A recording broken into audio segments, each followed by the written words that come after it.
This is a dual H drive motor control board, as is found on Roadshow and Corvette.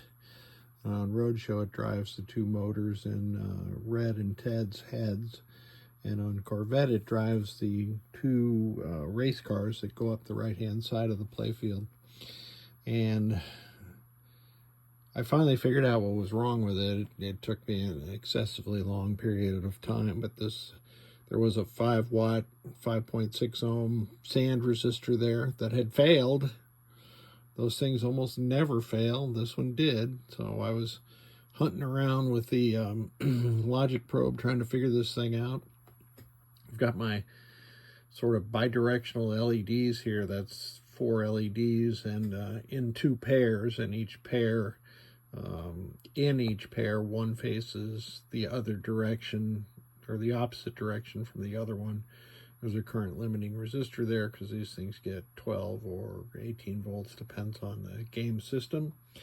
I'm just picking up 12 volts and ground from the lower left of the power driver board right there. Yeah, those yellow wires are suspect. I should have made those red and black, or green and black, because green is what I usually use for 12. And this two-headed grounding device is just connected to ground over here on the driver board. And you can't believe how often this two-headed, or three-headed, I guess, alligator clip setup comes in handy. But anyway, so the way these things work, I'm going to pull the clip off there. That was the direction 1 and 2. So the way this board works is there's 2 pins for direction 1 and 2 pins for not direction 2. There's 2 pins because there's a redundant pin for each one. They only actually needed 2 pins, but they use 4. Same thing here for the enable 1 and enable 2. So these pins are normally floating. If I put a logic probe on there, there'd be nothing on there right now. And then you ground direction to change the direction from motor drive one direction to the other direction, so clockwise, counterclockwise, and enable turns the motor on. So if I've got a little bleed through on these diodes. There's about 2.2 volts, I guess, 2 volts bleeding through from the other direction. But if I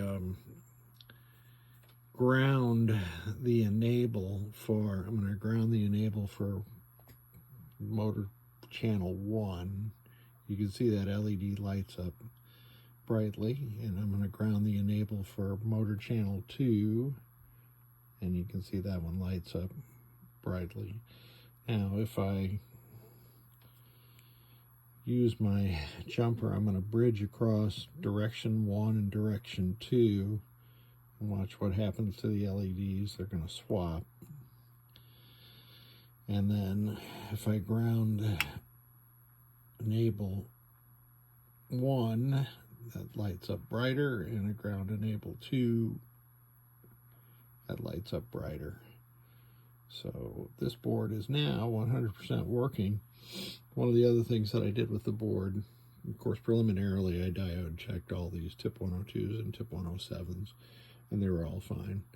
I replaced these 100 microfarad caps, frequently the OEM caps from these WPC games, leaks, corrodes the traces underneath, and then you lose your power and nothing works. Otherwise on this board, it's a pretty solid board.